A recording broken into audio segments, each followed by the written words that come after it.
إلى حضرة سيدنا رسول الله صلى الله عليه وسلم وعلى آله وصحبه وقراباته وذرياته وتابعين والأولياء والشهداء والصالحين، خصوصا إلى سيد الشيخ عبد القادر الجيلاني وإلى سيد الشيخ أبي الإسلام وإلى سيد الشيخ عامر بن محمد الغزالي وإلى سيد الشيخ محمد بن عبد الكريم مصمم المداني وإلى سيد الشيخ محمد أرشد بن عبد الله البدري وإلى سيد الشيخ محمد زين بن عبد الوهاب وإلى سيد الشيخ محمد شهروان عبد الجميل وإلى سيد الشيخ محمد زين بن عبد الوهاب يا الله الكريم يتبشر بالرحمة والمغفرة يا الله الكريم يرزقنا وأهل بيتنا وأولادنا الرحمة والمغفرة وإجتا من النار عن سر النبي وآل النبي لهم الفاتحة.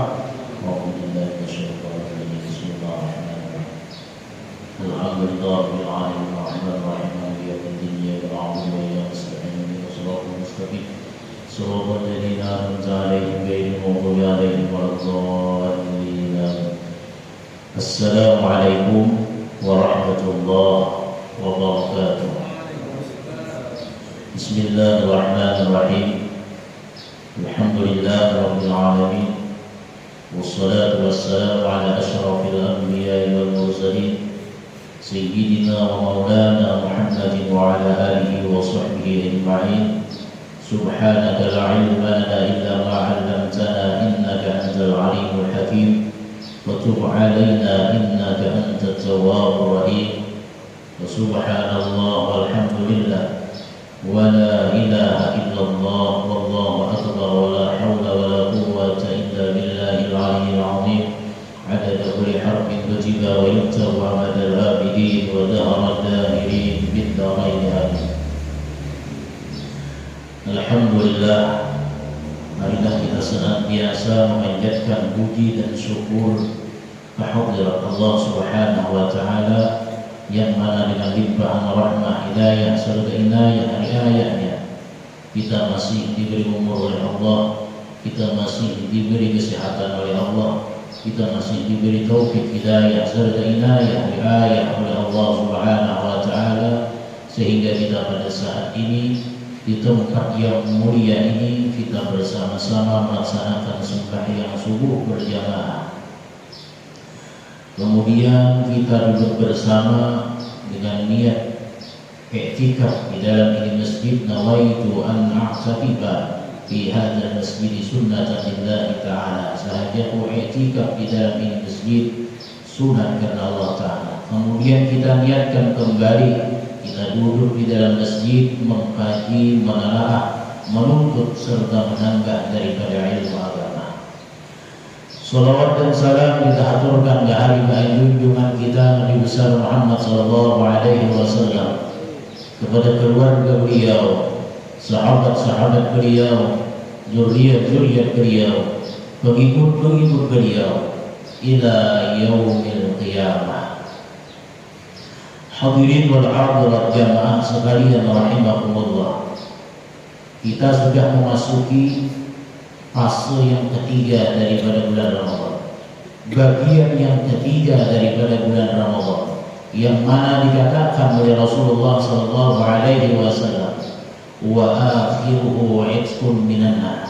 Akhir daripada Ramadan, 10 akhir daripada Ramadan adalah keterlepasan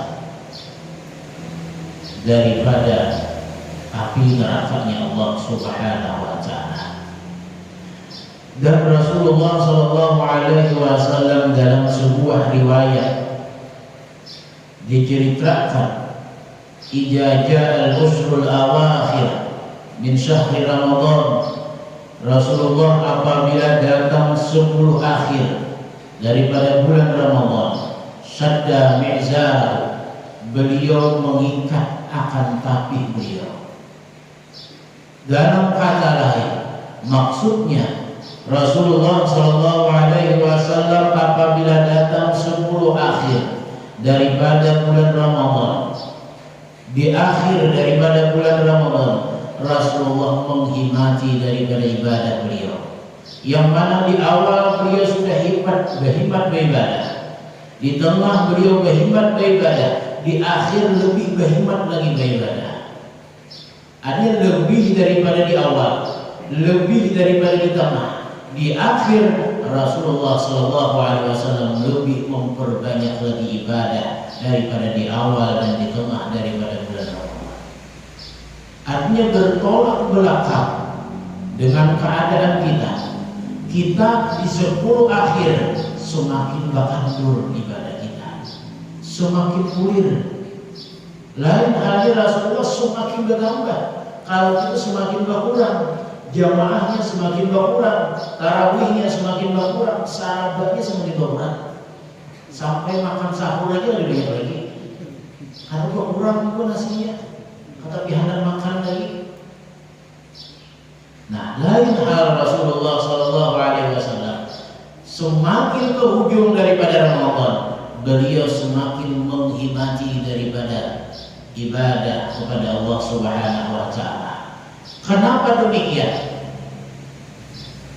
Ada yang mengatakan kemuliaan Ramadan itu dikarenakan salah satunya ada satu malam yang mana malam tersebut khairun min alfi syahr, lebih baik daripada 1000 bulan, yang disebut dengan Lailatul Qadar. Mulianya Ramadan salah satunya adalah satu malam yang terselip di dalam bulan Ramadan yang dinamakan malam Lailatul Qadar. Kapan terjadinya malam Lailatul Qadar?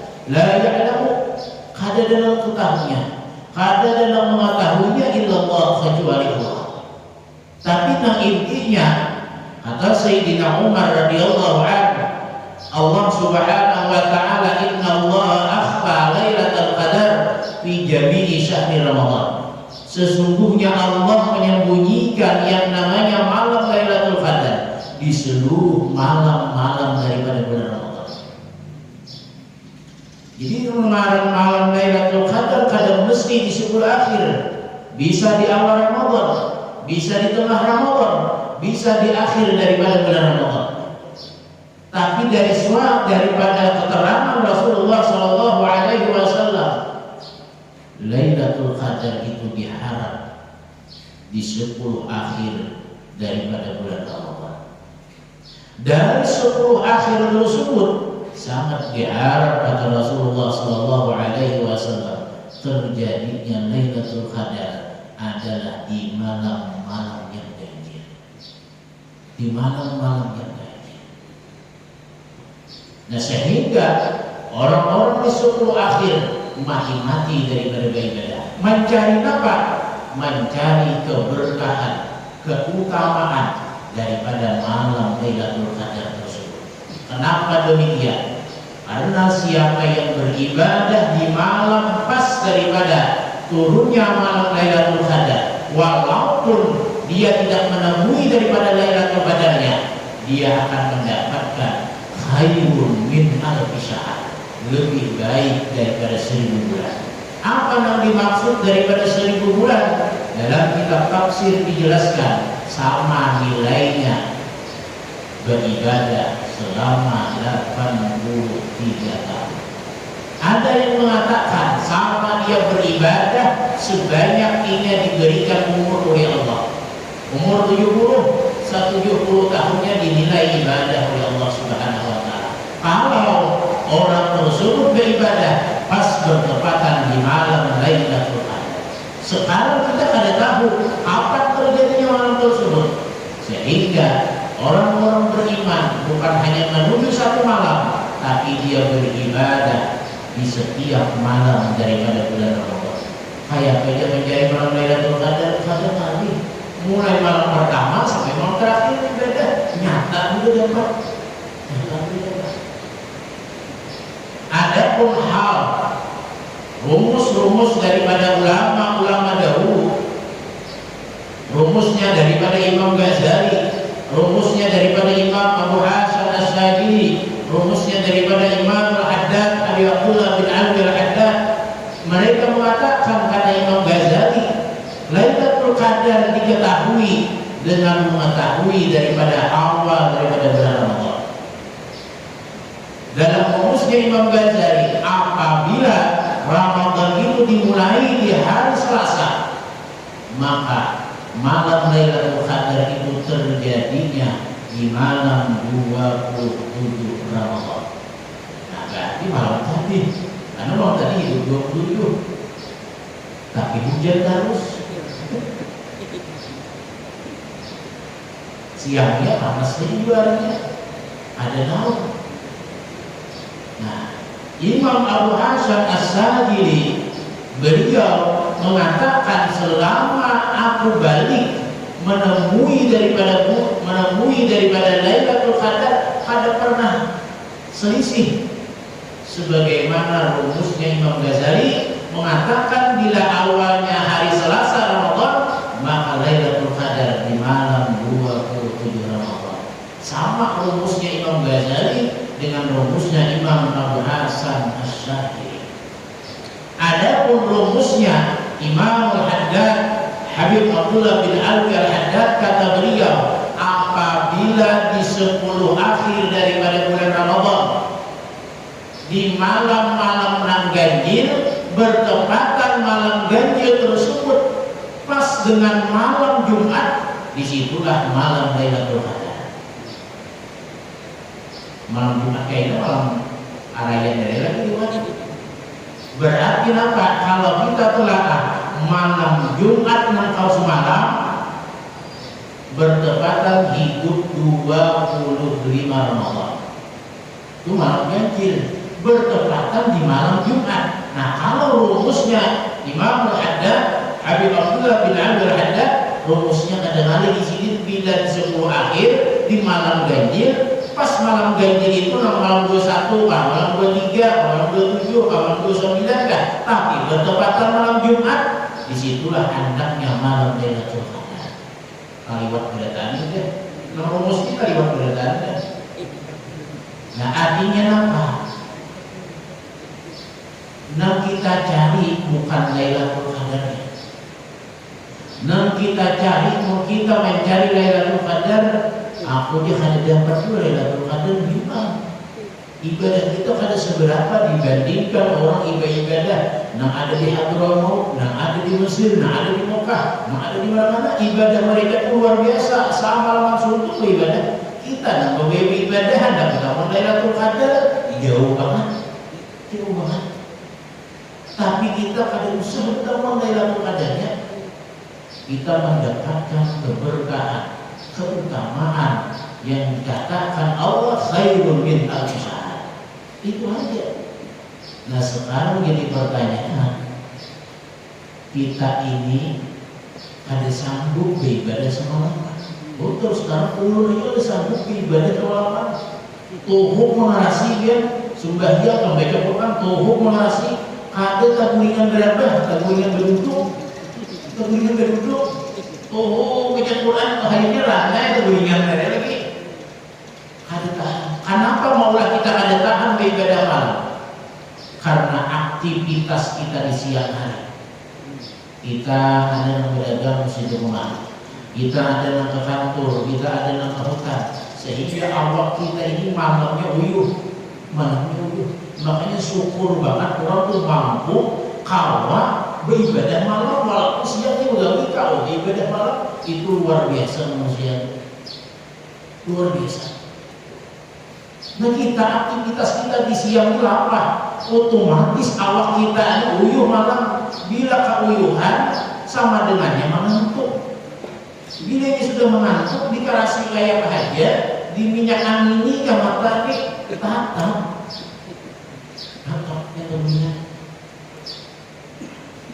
Jadi mama ulun Tuhan menuntut ilmu. Kalau sidin saking sidin hendak menuntut ilmunya tuh kada hendak tak ulingan waktu belajar bersambungnya angin sidin bila rijut nah paliti orang angin kada jadi ulingan.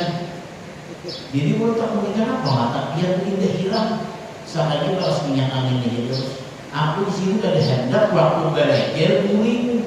Waktu belajar uling kenapa? Malah dapat keutamaan belajar.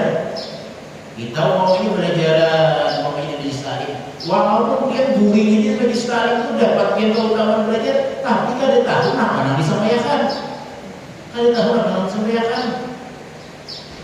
Sedikit-sedikit aja dengar. Artinya apa?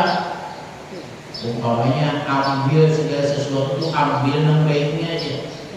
Habis kulit di masjid ambil yang baik, karena itu nyari sandal yang baik-baik hilangkan terus, ambil yang baiknya pergi dulu.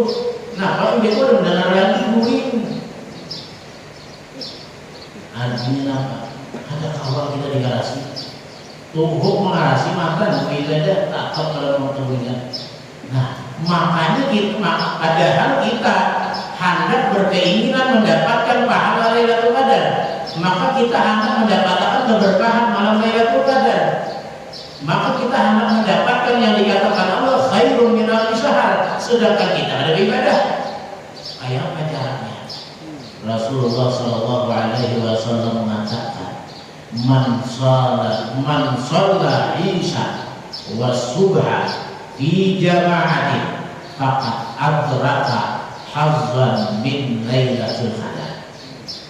Siapa nang sembahyang isya berjamaah, siapa nang sembahyang subuh berjamaah, maka sungguh dia memperdapati bagian daripada malam Lailatul Qadar. Kita kada kawan beribadah semalam suntuk, kita kada kawan mengaji umpamanya di malam tengah malam, setidaknya sekurang-kurangnya kita sembahyang isya berjamaah, sembahyang subuh berjamaah. Ketika kita sembahyang isya berjamaah, sembahyang subuh berjamaah, kita akan mendapatkan bagian daripada malam Lailatul Qadar.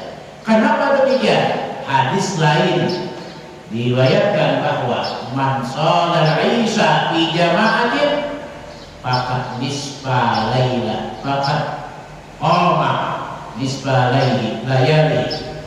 Siapa yang sembahyang isya berjamaah, maka sungguhnya sama beribadah separuh malam.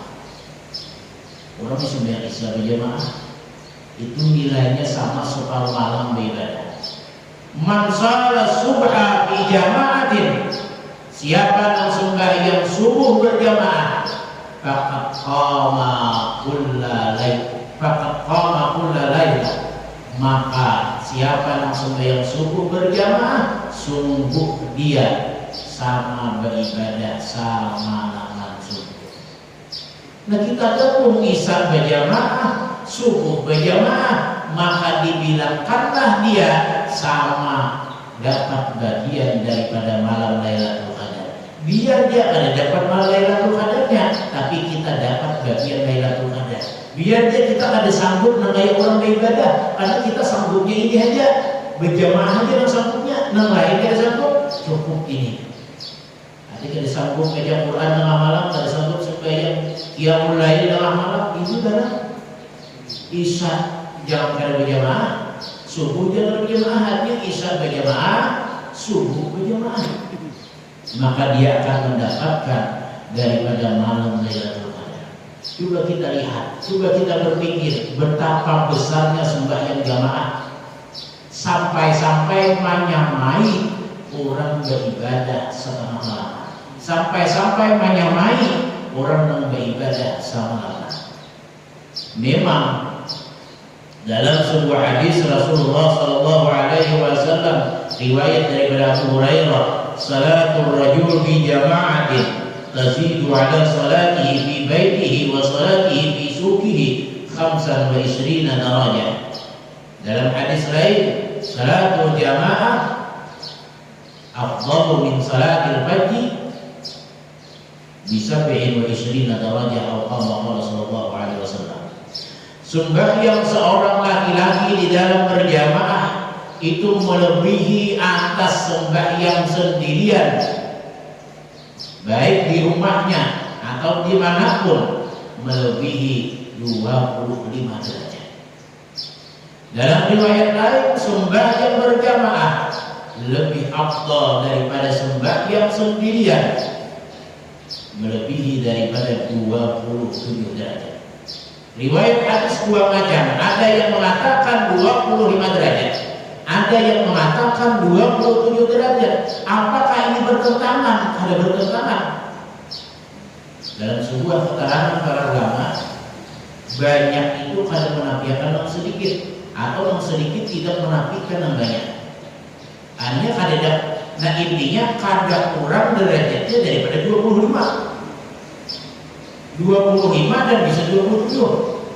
Ada sebagian para ulama mengatakan kenapa berbeda antara 25 dan 27? Kadang aneh, sembahyang itu ada sunat jahriyah, ada sunat sirriyah, ada sunat membaca Fatihahnya bagaimana imam, ada sunat membaca Fatihahnya penyaring. Ketika sembahyang zuhur, ketika sembahyang asar, membaca Fatihahnya bagaimana? Imam makmum pada mendengar apa yang dibaca oleh imam. Pada mendengar Fatihahnya imam, pada mendengar bacaan surahnya imam. Sedangkan ketika sembahyang maghrib, sembahyang isya, sembahyang subuh, makmum mendengar apa yang dibaca oleh imam. Baik itu Fatihah, baik itu bacaan surah, didengar oleh makmum. Maka mendengar bacaan imam, mendengari bacaan Fatihah imam, bacaan surah imam, itu membuat lebih pahala daripadanya. Nah, sehingga ada yang mengatakan maghrib, isya dan subuh itu lebih pahala berjamaahnya daripada asar dan zuhur. Kenapa? Karena di situ ada memperdengari bacaan daripada bacaannya imam, baik itu bacaan Fatihah dan bacaan surah. Nah, intinya sembahyang berjamaah lebih afdal daripada sembahyang seorang. Di dalam hukum fikih, sembahyang itu ada 3 keafdalan. Bila dia kalau menggabung 3 keafdalan di dalam sembahyang, luar biasa biar pahalanya. Kenapa 3 keafdalan? 1 dari segi keafdalan waktu. Yang kedua dari segi keafdalan tempat. Yang ketiga dari segi keafdalan menggawi sembahyangnya, itu berjamaah. Bila dia kalau menggawi di awal waktu, sembahyangnya di masjid berjamaah pula, 3 keafdalan terhimpun di dalam sembahyang yang dia lakukan. Dalam sebuah hadis, afdalul a'mali as-salawatu li awwali waqtiha. Paling afdal amal itu yaitu sembahyang di awal waktunya. Keafdalan sembahyang ada yang dipandang dari segi waktu. Mana di afdalnya di akhir waktu atau di awal waktu? Nyata ya, afdal di awal waktu. Dalam sebuah riwayat dikatakan awalul waqti ridwanullah wa akhirul waqti afwullah. Awal waktu itu keridhaan Allah, akhir waktu itu kemaafan Allah bagi orang yang uzur. Ketika dia melambatkan sembahyang, dia akan mendapatkan kemaafan Allah. Nah, awal sembahyang ini lebih afdal daripada tempat, lebih afdal daripada akhir. Tapi yang jadi pertanyaan, nama awal waktu itu namanya apa?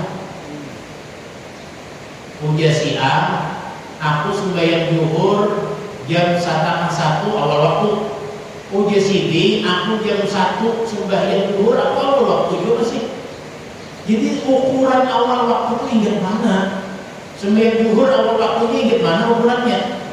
Sembahyang subuh dengan awal waktu itu ingat mana ukurannya? Sembahyang maghrib itu di mana ukuran awal waktunya, batasannya tuh. Sekarang setiap langgar pada dia nambah-imbahnya sembahyang. Kita berimbay kapan, berimbay sembahyang ya. Sebenarnya sekira di awal waktu berataan ada kamat. Mungkin di masjid sini subuh tadi kamat sudah, di langgar sana baru kamat. Sudah sini tutup sembahyang, di situ hanya kamat. Apakah yang di sana ada di sampai awal waktu? Dia kami di sini awal waktu jadi masjid sini. Karena kami kamat dulu. Di situ lambat. Kan ada sama. Waktu sembahyang mulainya, walaupun waktu masuk sembahyang sama, tapi memulai sembahyangnya nih. Begitu langgar sana kami kamat di awal waktu. Jadi adalah kuliah subuh di satu langgar. Di situ bila kamatnya bila jam setengah enam menyeramat, setengah enam menyeramat. Anak pemati awas, nangtung baca tak nangis target nih. Ya Hayyu ya Qayyum la ilaha illa anta. Lambat pemanggilnya. Maka 40 nya dibaca, 40 nya. Orang anakku gambar ulang, banyak itu tinggal 10, hanya 2 menit. Ini la ilaha illa ya Hayyu ya Qayyum 40 kali, lawas banget hanya tamat ya. Boleh hati berapa kali dia setengah enam hanya kamat. Ada ngaran aja orang ambil lain nih, udah tutup sebaiknya aja kamat. Ayo kamat. Kamat dulu ini. Apakah itu dikatakan dari awal waktu orang tersebut? Belum tentu lagi. Sekarang kayak ini sebagian karena Allah pernah belajar, ada guru mengatakan angka ini anggaran awal waktu sebagai pahaman sini tuh. Awal waktu itu umpamanya subuh itu sejam waktunya, sejam ini dibagi 2, setengah jam setengah jam awal waktu, setengah jam keduanya akhir waktu. Bila orang setengah jam dimasuk di setengah jam awal waktu ini berarti sembahyang di awal waktu. Bila ini sembahyang di setengah jam yang kedua, berarti sembahyang di akhir waktu. Nah umpamanya jam 5 adzan, jam 5:04 adzan subuh, berarti anggap sejam subuh, berarti setengah 6 itu pas-pasan tuh awal waktu terakhir itu kan. Bila liwat pada setengah 6, jam 6 kurang seperempat sembahyang subuh dia awal sampai awal waktu ada kawan. Masuk bagian kedua daripada waktu sembahyang. Bagian kedua artinya ada awal, ada akhir. Zuhur umpamanya 3 jam. Waktu antara zuhur ke asar 3 jam. Nah bagi 3 jam nih. Jadi kada kawan amalan awal waktu itu imbah ada langsung kamat langsung sembahyang itu karena awal waktu. Banyak orang kada kawan itu.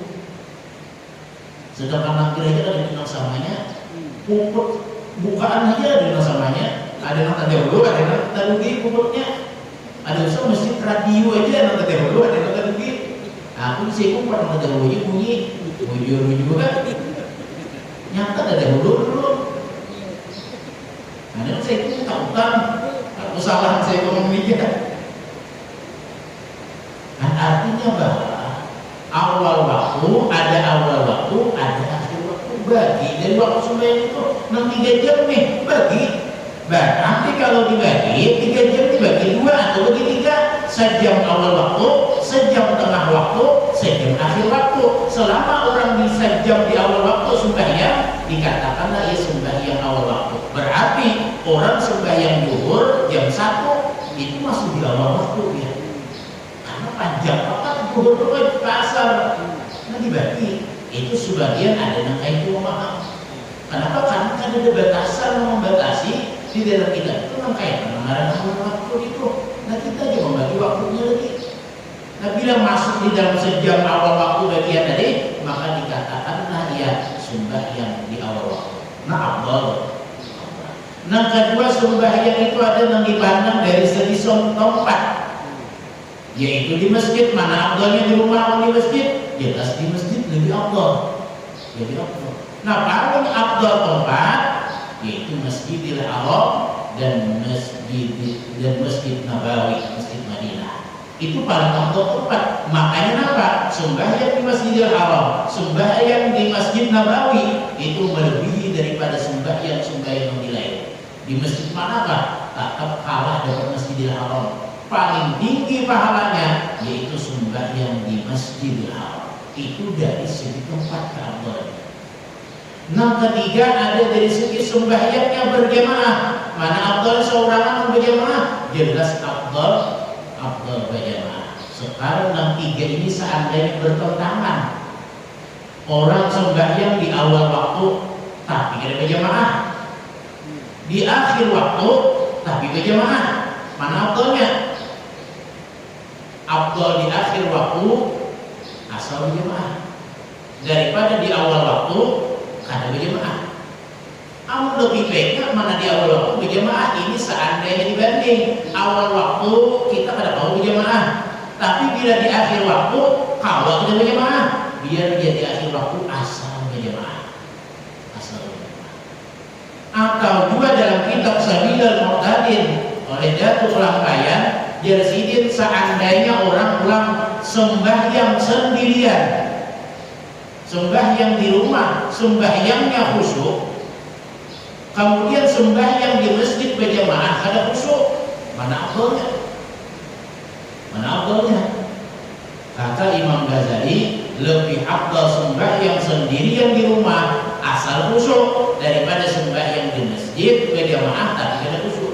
Ini pendapatnya Imam Ghazali dan diikuti oleh Imam Ibni Abdissalam. Lebih afdal sembahyang sendirian dalam keadaan khusyuk daripada sembahyang berjamaah di masjid tanpa khusyuk. Nah, berbeda pendapat antara Imam Ghazali dan Ibni Abdissalam, pendapat dengan Imam Ibnu Hajar. Pendapatnya Imam Nawawi mengatakan, kata Imam Ibnu Hajar, lebih afdal di masjid berjamaah walaupun tanpa khusyuk daripada sembahyang seorangan di rumah walaupun khusyuk. Mana yang paling kuat?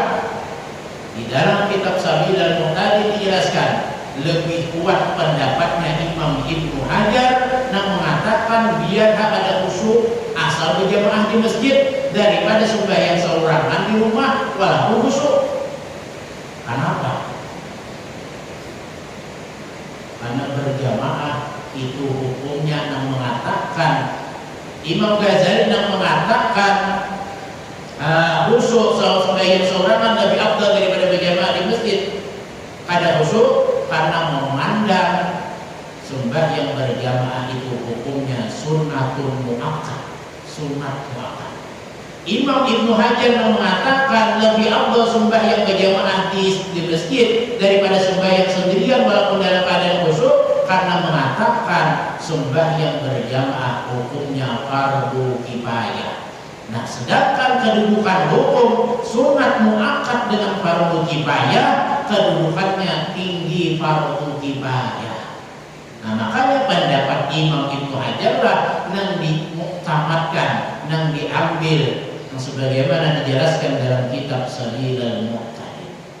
Karena bergerak dalam kitab Kifayatul Atqiyah oleh Imam Zainuddin Al-Malibari, beliau mengutip dalam salah satu perkataannya, salafus saleh idza qamat bihil jamaah, Jersidin, apabila dilaksanakan sembahyang berjamaah di masjid ini, kita berjamaah subuh tadi, nazalallahu ila qalbil imam. Dari sekian banyak kita di masjid nih, yang dipandang Allah itu siapa pertama kali? Si imam yang di Allah. Bahasa kitanya supir. Bila supirnya ugal-ugalan, siap kacau-kacabur. Ayo dimutur juga. Bila supirnya ugal-ugalan, sama imam sembahyang. Bila nang imamnya ini ugal-ugalan, pada tahun apa-apa, maka nang dipandang Allah Ta'ala imam. Bisa makmum umpat kacabur juga.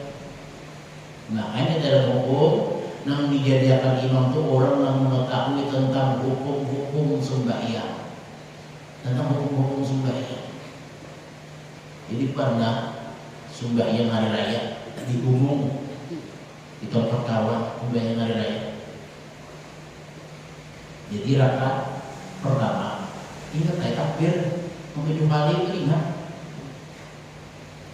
Allahu Akbar, baca dua kita takbir pulang. Di rakaat kedua imbah naik, kadang lagi baca takbir tadi, kan takbir pulang lalu kali, kan ingin baca takbir, langsung baca Fatihah.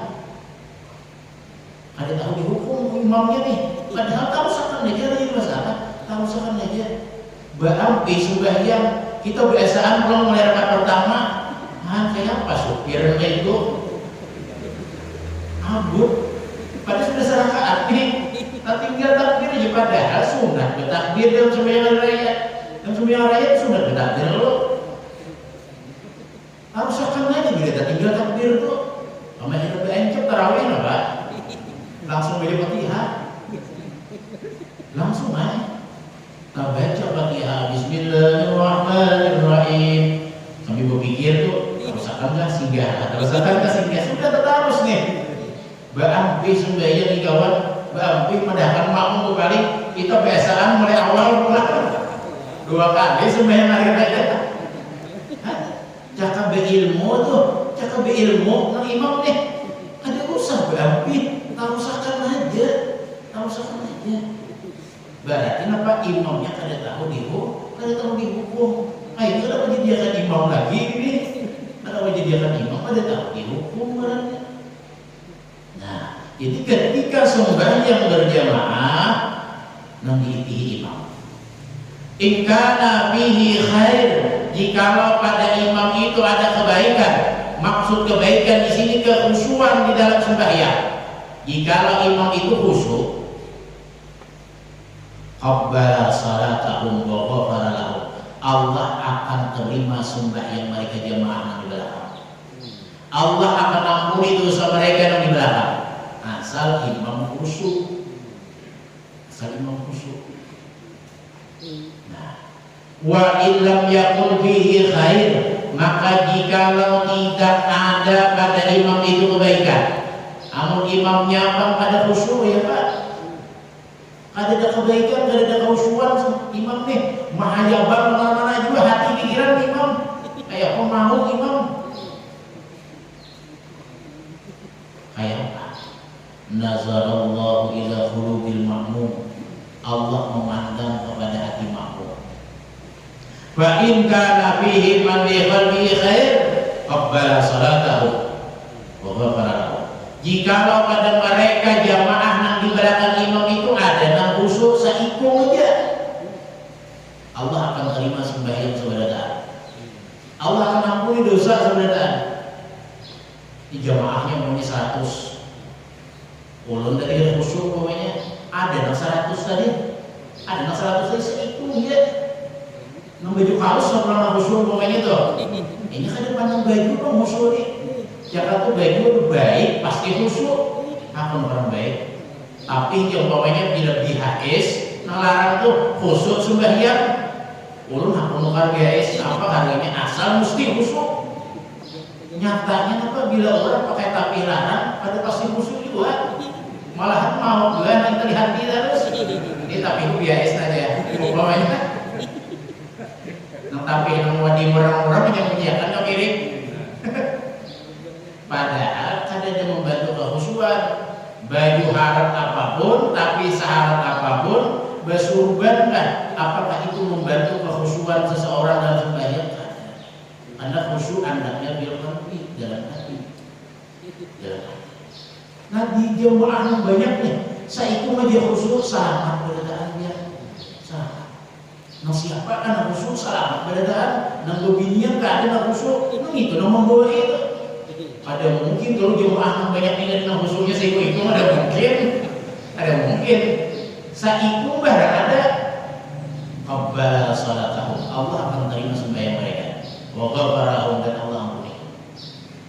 Seandainya fa illam yakun bihi man bi qalbi khair, jikalau tidak ada di dalam jamaah itu kebaikan kekhusyuan, sabaratan jamaah mahaya pamperan ada di dalam khusyuknya ya Pak.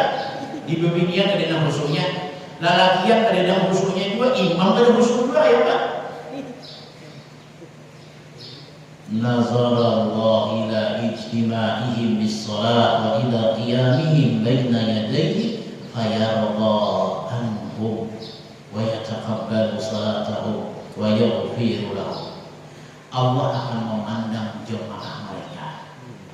Allah memandang kepada hakunnya mereka melaksanakan jemaah, sehingga Allah ridho, Allah senang melihat mereka sembahyang berjamaah.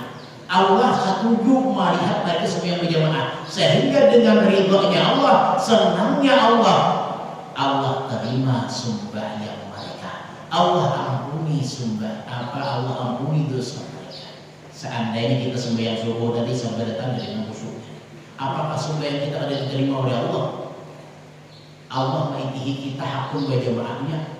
Allah maitihi kita hakun melaksanakan kumpulan sembahyang berjamaah. Dengan sebab kita hakun menggawi itu tuh Allah senang. Dengan senangnya Allah, Allah terima sembahyang kita. Kalau kita pahami sembahyang berjamaah itu 99% sembahyang diterima oleh Allah. Dengan catatan cukup syarat dan rukun sembahyang. Mau membahas kantor, mau sembahyang kita usahakan berjamaah aja, tetap diterima, ada. Ada sembahyang sempurna dulu, rukunnya terpenuhi, syaratnya terpenuhi, ada khusyuk benar ya masalahnya. Itu aja. Makanya bila orang sembahyang ada kekhusyuan, di berjamaah masjid harus. Aku sembahyang seorangan tidak sampai khusyuk, ada tapi berjamaah harusnya. Kenapa bila sembahyang seorangan bila ada khusyuk parah, la yataqabbalullahu salata ahadikum illa ma aqala minha. Allah tidak akan terima sembahyang seseorang kecuali apa yang ia ingat. Siapa ia khusyuk di dalam sembahyangnya. Sarakaat khusyuk, sarakaat aja. Tapi ketika sembahyang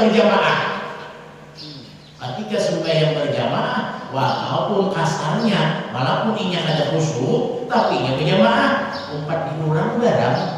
Umpat di imam barang imam khusyuk, umpat si A barang ada makmum nih, si A ada makmum orangnya harap punya khusyuknya sembahyang, umpat di situ barang. Nah seandainya dengan khusyuknya juga, Allah akan memandang kepada kita hakulnya sembahyang berjamaah. Nah disitulah kelebihan daripada sembahyang berjamaah. Makanya di akhir Ramadan ini, awal jangan tinggalkan sembahyang berjamaah. Seandainya awal di masjid, di rumah orang buah. Pokoknya jangan sampai sembahyang seorangan. Nah jangan sampai hanya bulan puasa orang berjamaahnya. Itu ada lagi ke masjid itu namanya jangan juga. Tarusakan. Kenapa? Karena sembahyang berjamaah itu 99%. Itu sembahyang diterima oleh Allah Subhanahu wa taala. Nyata 27 derajat, nyata 25 derajat. Dalam satu riwayat Sayyidina Umar radhiyallahu anhu pada suatu hari kataku jamaah kelumpukan terhadap beliau sembahyang berjamaah sembahyang isya. Kenapa? Karena suatu keujuran ada suatu kesibukan. Menyesal Sayyidina Umar. Cari kawan mudahan orang sembahyang. Kenapa? Karena sembahyang jamaah ini yang sangat ditekankan oleh Rasulullah kepada para sahabat beliau, sehingga tidak tertinggal lagi seikum ada lagi kawan dalam jamaah. Nah Sayyidina Umar mencari kesibukan kemari anak kawan bagaimana ada lagi, sehingga berpikir berinisiatif Sayyidina Umar, aku hendak menyamai pahala sembahyang berjamaah. Sembahyang isanya 27 kali sembahyang isya. Di Sayyidina Umar aku berkeinginan sekira apa sembahyang isya 27 kali itu menyamai daripada sembahyang berjamaah 27 derajat, sehingga aku sembahyang isya 27 kali sekira sama dengan jamaah. Sembahyanglah isya 27 kali. Betapun Rasulullah, ya Rasulullah, ulun malam tadi keruputan sembahyang isya berjamaah, sehingga ulun tambah sembahyang isya itu tambahnya 27 kali ulun. Apakah itu menyamai sembahyang berjamaah? Apa dijawab kata Rasulullah? Belum lagi, tatap harap orang sembahyang berjamaah. Tatap harap sembahyang berjamaah. Nah dari sekian sembahyang berjamaah ini yang paling afdal dalam kitab Taqrilatus Sadidah oleh Imam Ibrahim bin Simit, beliau mengatakan liritan keafdalan berjamaah.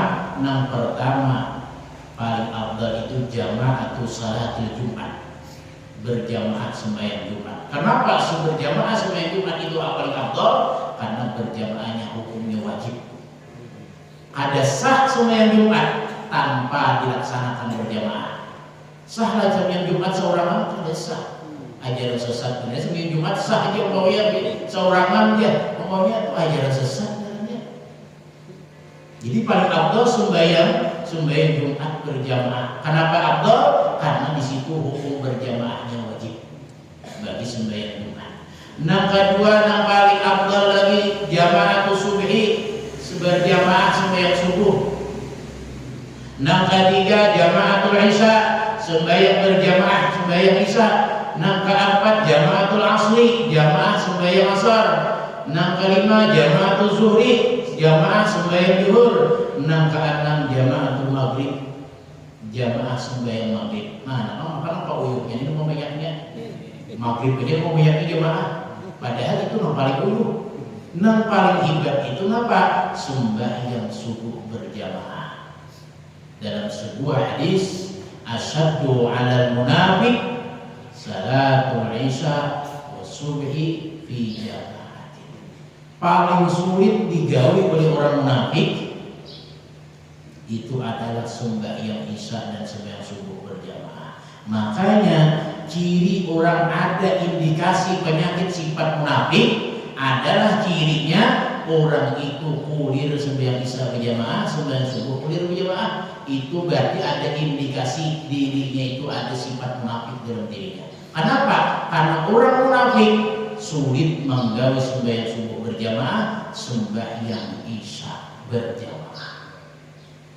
Dari sekian sembahyang subuh berjamaah, nang mana nang paling afdal?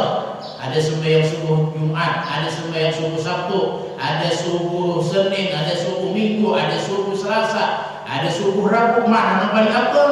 Nang paling afdal itu subuhul Jumat, sembahyang subuh Jumat.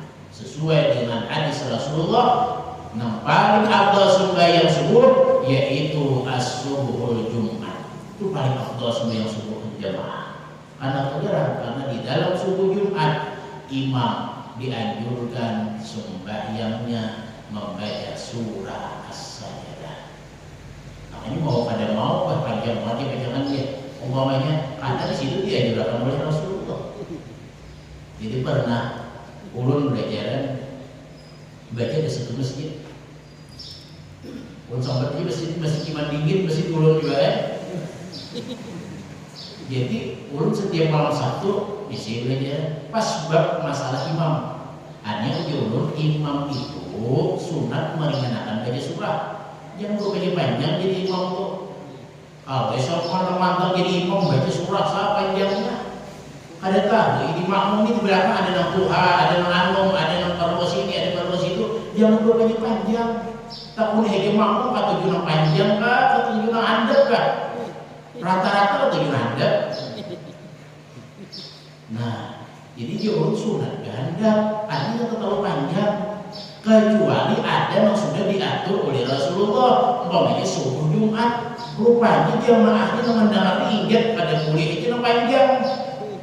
Uji guru jangan boleh baca surah panjang imam ya, maka di paimaman itu dikap surah sajadah. Imbahnya 2 hari kedua hilang surah sajadah di muka paimaman. Hilang belapur panitianya guru imbangnya membaca itu hilang ini surah sajadah. Bisa anak jul imam sunat menghadapi bacaan surah yang namanya panjang kecuali subuh Jumat dianjurkan oleh Rasulullah. Rupanya ada mendengar ini itu dicabutnya 2 buliknya dilihat di CCTV bang. Si A soalnya mencabut bawa ke rumah kelihatan CCTV ada. Habis kalau nanti cari orang ada macam-macam juga jadi mengantuk mau juga. Nah intinya bahwa sembahyang berjamaah itu lebih afdal. Bahkan dalam sebuah hadis sedikit lagi ulun man shalal ghadat terakhir dulu di sini. Man shalal ghadat fi jama'atin summa qada bi dzikrillah hatta tatlu'a asy-syamsu summa shalla rak'ataini kanat lahu ajru hajjatin wa umratin tamatan. Kita hendak umrah hendak awal, hendak haji bagiannya anak runah. Kayak apa anak dapat pahala haji? Kayak apa anak dapat pahala umrah? Ya Nabi siapa nang sembahyang subuh berjamaah, kemudian ia duduk berzikir Allah Taala sampai terbit matahari. Nah gini lagi duduk nih, mulai subuh tadi berzikir dah, duduk termasuk duduk menuntut ilmu itu zikrullah, termasuk ingat Allah Taala. Sampai terbit matahari, sampai waktu isyraq jam 6 lewat. Salat ini sembahyang yang 2 rakaat waktu isyraq. Kanat lahu ka'ajri hajjatin wa umratin, adalah baginya itu akan mendapatkan pahala ganjaran orang berhaji, pahala ganjaran orang berumrah, tamatan, sempurna. 3 kali Nabi mendapat sempurna, Nabi dapat pahala umrah, sempurna dapat pahala haji. Kalau orang sembahyang subuh berjamaah, duduknya berzikirnya sampai siang, imbas siang, sembahyang 2 rakaat sembahyang isyraq, dia akan mendapatkan pahala haji dan pahala umrah nang sempurna. Jadi kita kali nak menjadi gaji wahid kali berumrah kada kawai juga, anak menjadi pahala haji. Ini salah satu caranya. Nah, mungkin itu saja yang dapat ulun sampaikan.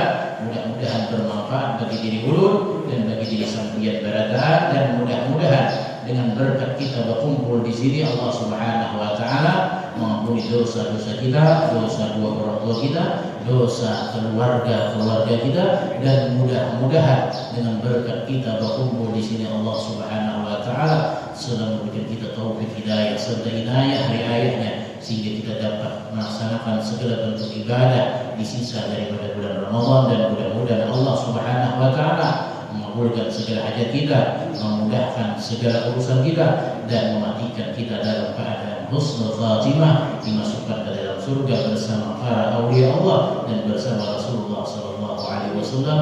Amin ya rabbal alamin. Ulun minta halal, ulun minta ridha kepada sampeyan barataan. Kalau dalam penyampaian ulun dalam kuliah subuh Ramadan di masjid ini ada menyinggung sampeyan, ada tingkah laku ulun yang membuat sampeyan dari nyaman, atau ucapan ulun yang menyinggung sampeyan, ulun minta halal, ulun minta ridha kepada sampeyan barataan. Wallahu muwaffiq ila aqwamit thariq. Assalamualaikum warahmatullahi wabarakatuh. Al-Fatihah.